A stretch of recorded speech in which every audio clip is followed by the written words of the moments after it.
Hey everyone, good morning. I am Priyanshi Agrawal and welcome back to my YouTube channel. Now we are going to see today's code daily challenge, which is total characters in string after transformations first. Okay, so let's see what is this question and how we can solve it. So in this question, you are given a string s and an integer t representing the number of transformations to perform. In one transformation, every character in S is replaced according to these rules. Okay, so let's see what are these rules. If the character is Z, replace it with the string AB. Okay. Otherwise, replace it with the next character in the alphabet. Means A is replaced with B, B is replaced with C, and so on. Return the length of the resulting string after exactly T transformations. Since the answer may be very large, so return it modulo to 10 to the power 9 plus 7. Okay, so what you have been given in the question is a string S and an integer T, and you need to perform T operations on the string according to these rules, that A is replaced with B, B is replaced with C, and so on. But if a character is Z, then it should be replaced with the string AB, and you need to return the length of the resultant string after exactly T transformations. Okay, so let's see. Let's see, you have been given with this string A, B, C, Y, Y, where you need to perform two transformations. So what you can do, you can start iterating in a loop from I is equals to 1 till I is less than equals to T, right? And you can check for this string, you can iterate in this string again and again T times, so that you can keep building your string. Let's say if you encounter A, then you will replace it with B, B then C, C then D, Y then Z, Y then Z. Okay, T, I is still less than T because I is 2, I is equals to T, so we have to do again one more iteration. Then you will see B, okay, C, C then D, D then E, Z, then it means you need to replace it with AB, Z, it means you need to replace it with AB. So now you can get its length, which is 7, which you can see in this output. So in this way you can calculate the length of the resultant string. But see, what is the time complexity of this approach? Is this one loop, which is T, and this another loop for the length of the string, which is T into N.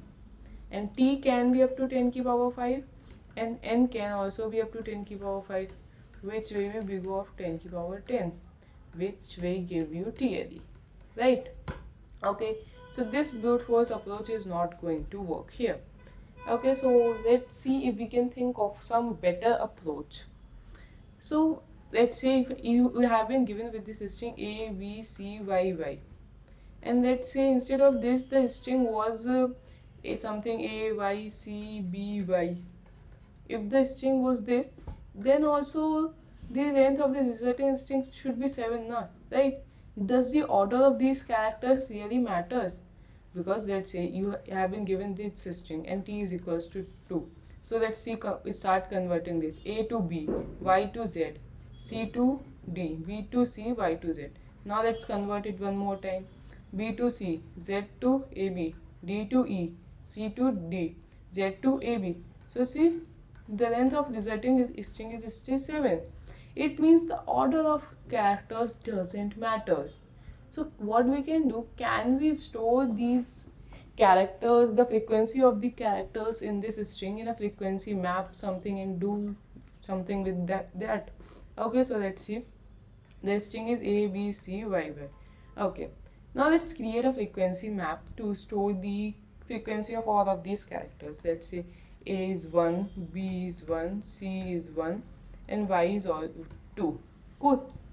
Okay, so what we can do, let's represent it in this way so that you will get a better idea. Okay, A, B, C, rest of the characters, and Y. A is 1, B is 1, C is 1, Y is 2. Okay, so in the next iteration, what will happen? The A will become B, B will become C, C will become D, and so on, right? So A will become B, so this will come here, right? B will become C, so this will come here. C will become D, so this will come here. And Y will become Z. So this will come at Z place. Let's say this is Z, so Z will be 2. Okay, now this is A, B, C, D. Cool. Now A will become 0, right? Okay, now in the next iteration what will happen? Because T is 2. Okay, let's see. Now A, there is no A in this string. B will become C. So let's say this is B, this is C. So B will come at C. Okay, C will become D. Let's also index it. Yeah, C will become D. So this will come here. D will become E, right? Okay, now Z will become A and B. Okay, so the 2 will come at A and B position, 2 and 2, and Z will become 0, obviously, because there is no Y here. So we have done 2 transformations on this string and we have got our final frequency map. It means in the final string there are going to be 2A, 2B, 1C, D and E. And you can see here in this string as well. 2A, 2B, 1C, D and E. Right? So in this way you can do the transformation on the frequency map instead of iterating in that complete string. Right? So what we have done in this approach is that we will start iterating in a loop till I is equals to 1 till less than equals to t, and we will do iterations on this frequency map instead of the iterations on that string, because that string is taking the big O of n complexity, but this frequency map will take big O of 26 complexity, because the size of frequency map can be up to maximum 26 only. It can never be greater than 26. That's why in this way we have saved our complexity by iterating on the frequency map instead of this complete string. Right? Okay, so let's try code this. So let's store the length of the string in n as dot length. Let's create an unordered map, character comma int, name it as frequency. Now let's update the frequency of all the characters, frequency of s of I plus plus. Now what we need to do? We need to perform t transformation. So let's say I is equals to 1, I is less than equals to t I plus plus. And what we need to do? Let's see one thing here. Like if we are updating the b with the frequency of a, then we will lose the frequency of b, right? So what we will do, let's say you have something like this, let's say 2 2 1, and you have this z frequency a b c d and this z. So what we will do, we will simply store this z frequency somewhere and we will keep updating it from right to left, because if we update it from left to right, then we will keep losing the frequencies, because we will update the b frequency with a, c frequency with b, so we will keep losing these frequencies. So instead of this, we will update it from right to left. So for in which what we will do, we will store the frequency of z in some variable. So let's say if there is some y, so we will update the z frequency with y, because now we have no fear of losing the frequency of z because we have already stored it.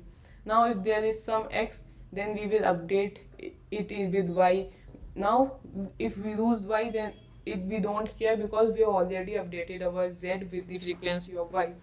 Now if there is some other character, then we will update the frequency of next character with that character, because now we have already used the frequency of that character. So if we lose it, then we don't care about it. So that's why we will update the frequencies from right to left. It means from z to a. Okay, so let's store the frequency of z in let's say z frequency and make it as 0. Now let's start iterating from y. Char c is equals to y, c is greater than or equals to a, c minus minus. Good. Now what we will do, frequency of c plus 1 will get updated with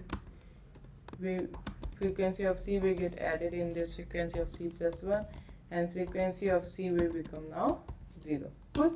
Now by the end of this loop, what we will do, we will update the frequency of a frequency of A will, frequency of Z will get added in frequency of A. Similarly, it will get added in frequency of B. And by the end of this loop, we will initialize a result variable and iterate in our frequency map, and result plus is equals to it.second, and finally we will return result. Let's try run this. It's working fine. One more thing, there we need to return the answer to the modulo, so let's create that as well. Modulo 1 E9 plus 7, and we need to update it here as well. Frequency of A modulo is equals to mod. Similarly, frequency of B modulo is equals to mod. Result modulo is equals to mod. Let's try run this again. It's working fine. Now let's try submitting it.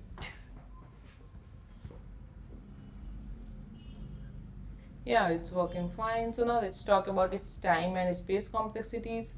So as you can see, we are doing this one iteration in the T, and this another iteration which will be maximum up to 26.